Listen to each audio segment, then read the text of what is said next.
Hello, everybody. As always, thank you so very much for watching. This is the American Doofus Show. Don't be a doofus.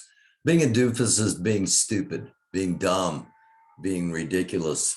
Sometimes it's doing something you know you shouldn't do and finding yourself caught doing it. This episode is from A to Q, and we begin with Governor of New York, Anthony Cuomo.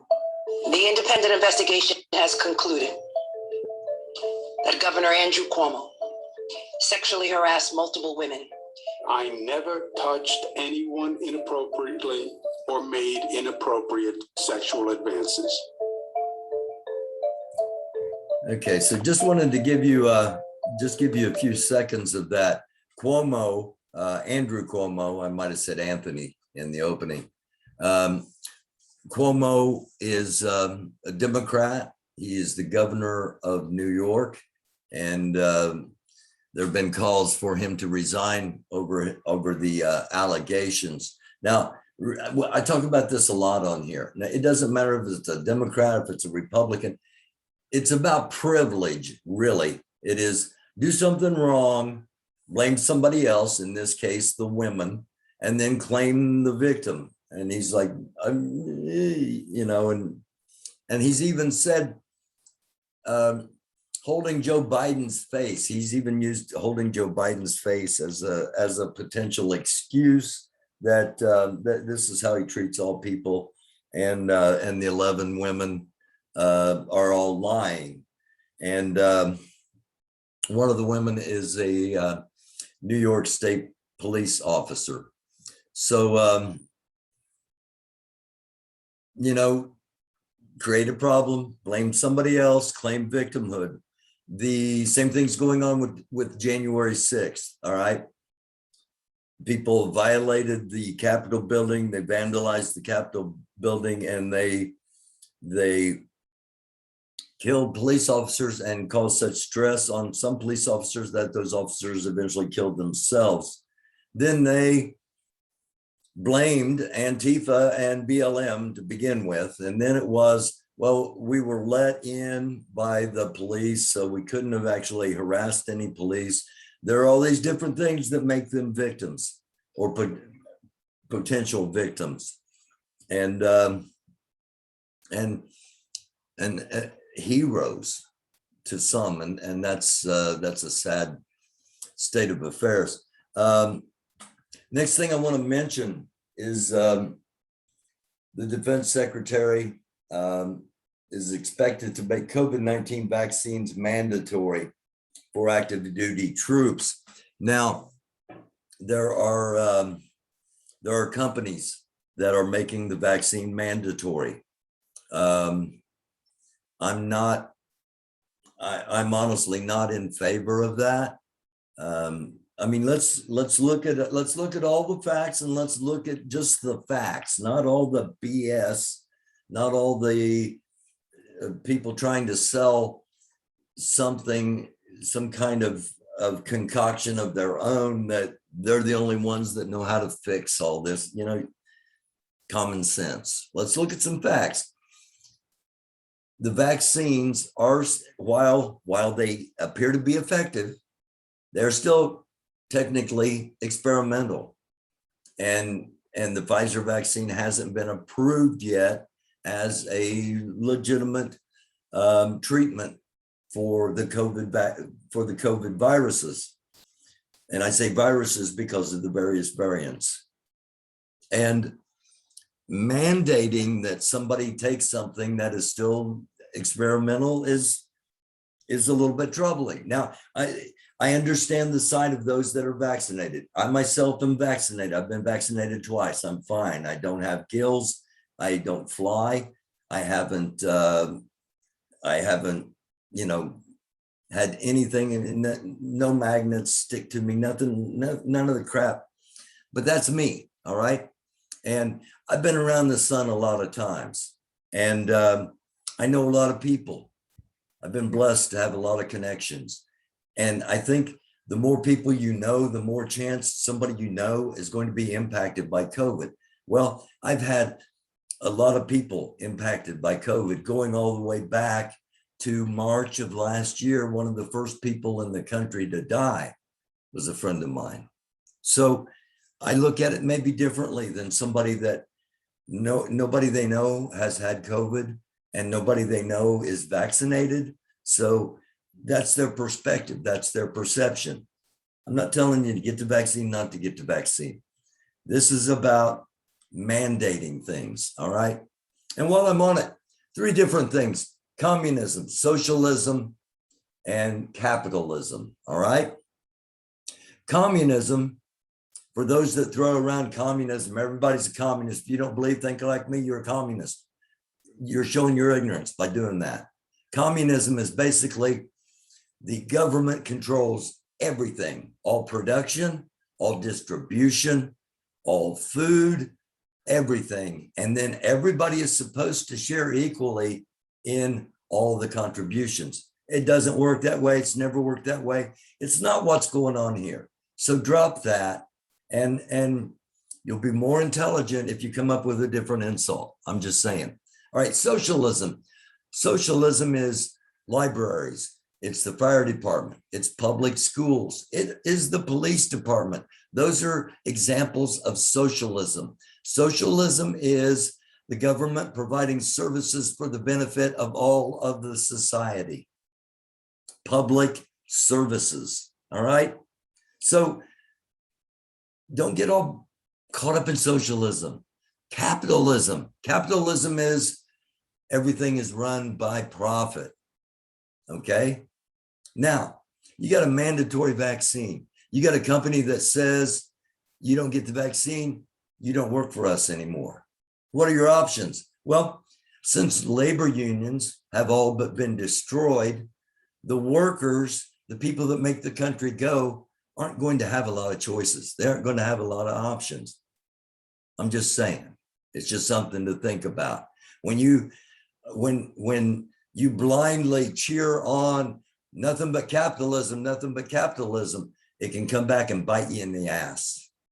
I'm just saying, it's just something to think about. It's not how to think or what to think, but when they start mandating and you have no option. Most states are what they call right to work states, which actually is right to fire. All right, because you can be terminated for any or for no reason in most states. Think about it. Just something to think about. I was going to do an Olympic story next, but I'm going to save that tomorrow night. I'm going to be live tomorrow night at 10, and I want to devote more time to that. And I want to make sure to get to this. There was an incident at the Pentagon yesterday, and a white man stabbed a police officer, a Pentagon police officer. And thankfully somebody, and you know who you are, sent me this clip. I was going to be reading all of this stuff, but here's that story in just a couple of moments. About the man accused of attacking 2 Cobb County deputies earlier this year, and then just yesterday, fatally stabbing a Pentagon officer. Joe Hankey spent the day digging through warrants to help us understand more about Austin Lanz's past and the moments leading up to the attack at the Pentagon Transit Center. And Joe, you also spoke to one of his neighbors, right? Well, that's right, Sheba. One of his next door neighbors says his family has lived in the same home in Acworth for nearly 3 decades. It's where 27-year-old Austin Lanz grew up and continued to live with his parents, according to this neighbor. She said she knew about the attack at the Pentagon on the Pentagon officer yesterday, but she didn't know Lanz was the suspect till we talked. Information released this afternoon by the FBI in Washington details Austin Lanz stepping off a bus at the Pentagon Tuesday, and then without being provoked, he immediately attacked Pentagon police officer George Gonzalez with a knife. According to the FBI, after killing Gonzalez, Lanz took the officer's gun, shot himself, and then died when other officers, quote, engaged him. Gonzalez is described as a Brooklyn, New York native, a diehard Yankees fan, and an Army vet who served in Iraq. I'm shocked. I'm really shocked. I've been in this neighborhood for 32 years. Valerie Simpson says the Lands family moved into her Ackworth neighborhood shortly after her and raised their family, including Austin Lands, who had an extremely short military career when he was a teen. In a statement, a Marine Corps major tells 11 Alive, we can confirm Austin W. Lands enlisted in the Marine Corps on October 9th, 2012, but was administratively separated on November 2nd, 2012, and never earned the title Marine. Simpson says earlier this year, Cobb County Police came to the Lands house. I did see the cop cars out here, and they were talking to the family. That was April 24th, with police in an arrest warrant accusing Lands of breaking into another neighbor's home and leaving, quote, inappropriate pictures and messages in the mailbox. When he was arrested for criminal trespassing and burglary, Lands claimed police had been flying planes over the neighborhood and tracking his phone. Later that day, after he was booked into the Cobb County Jail, Lands is accused in a second warrant of attacking two deputies, dislocating one's thumb and leaving the other with a torn ACL and chipped knee bone, while destroying one of their tasers and making verbal threats against deputies. 2 days later, a judge granted Lands a $45,000 bond. In May, a judge reduced his bond to $30,000 and ordered Lands to have a drug, alcohol, and mental health evaluation completed within 30 days of leaving jail. Lands was released from jail on July 18th, meaning that deadline had not yet passed. The Lands family was not home today when we knocked on their door, but an attorney for the family says they may soon release a statement. The motive for the attack outside the Pentagon still unknown, and the FBI is still investigating. Flags outside the Pentagon are being flown at half staff in honor of Officer George Gonzalez. Again, that was Officer George Gonzalez, killed yesterday by Lance, L-A-N-Z.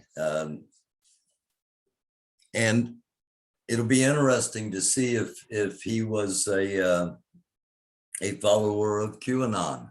If he was, he will be a hero. We will know whether he was or not within a day or two.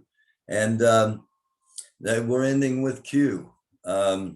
I'm not going to dissect the whole video, but I just want the top video, proof of John F. Kennedy returning. All right. Just so you know, in the actual video, there's no proof of John F. Kennedy returning. What there is in the video is a lot of photos of the My Pillow guy and Trump together. And the My Pillow guy, remember, Mike Lindell, guaranteed that Trump would be giving a reinstatement inauguration speech on August the 13th. That is some 8 days away from now. So also what is in this is talk of Timothy McVeigh and the Oklahoma City bombing. I want to play just the very end of this for you. Oh yeah. Lee Harvey Oswald was another famous patsy. Who else was another famous patsy? They made patsies out of the people who got Martin Luther and let's see, the second Kennedy in the hotel. That guy was a patsy. He wasn't on his own. They did all the shot trajectory years later and figured out that he wasn't by himself. And in fact, the shot he fired wasn't the kill shot. It was a shot from behind the ear that was the kill shot, which couldn't have came from him. Yeah, Robert Kennedy. That's right. It's funny. None of it's funny, but they say that John F. Kennedy was not in that car that day. That was actually a clone of him that got shot and killed, and he ended up living the rest of his life. Who's they? Again, I've been on the planet for a long time, and I've never heard anybody say that before now. The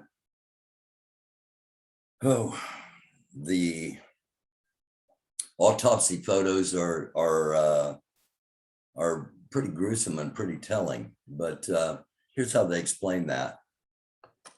And in a couple of videos at Trump rallies, it shows an old guy that's about 90 that looks almost exactly like him. And then, you know, you hear rumors that he lived his life out until last year. Sometime he passed away. So did his brother. They used clones that got shot and killed and not real people. So, you know, we'll find out more after everything's revealed about people that you think are deceased that are actually alive. The three people before they died that came to see Trump and then they passed away, Michael Jackson, Princess Diana, and Elvis, they all came and seen Trump. And then within the next week, they suddenly died. Just remember that. He's a pro at hiding people. Yes, Elvis. And we got pictures of him at Great. So now it'd be real easy to show what I just showed and make fun of that. But there are a couple of serious problems. Okay, the people that believe this stuff aren't going to have a problem believing much of anything else, including that their only option is war. All right. And the last episode I did, when I ended with the Q thing, it was about aliens. And I got a lot of feedback. Why 11? Okay, why 11 types of aliens? Why 9 bad aliens? Well, it's a way of dehumanizing. All right. Let's be real honest. It's going to be a lot easier for them to envision killing Nancy Pelosi if she is an alien, or killing Jesse Jackson if he is an alien, or killing any black people because they're aliens, or killing any Democrats or liberals or whoever because they are aliens. It's a way of dehumanizing. It's incredibly dangerous. All right. And these people are believing this stuff. And that's incredibly dangerous, in my opinion. And hopefully in 8 days, the 13th of August will come and go, and they will just continue to put stuff out and make money off of people that are dumb enough to believe that Elvis, Michael Jackson, and Princess Diana were all at the White House visiting the 45th president of the United States, and then all mysteriously died a week later when most people have a pretty good idea. None of that's actually true, but some people can be convinced to believe a lot of different things. And that's something to think about. And that's what we do here. Give you things to think about, not tell you how to think or what to think. Once again, I'm going to be live tomorrow night at 10 o'clock. I'm going to be talking about the Olympics and some other things, and I'll be taking your questions. So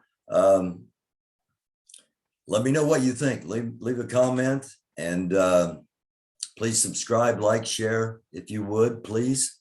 And until next time, I'll just say, hate perpetuates darkness. There's a lot of hate in the world. It is a dark world. Love brings about light. It's not always easy, but it's got to be done. Try to be a light. It's the American Doofus Show. Don't be a doofus.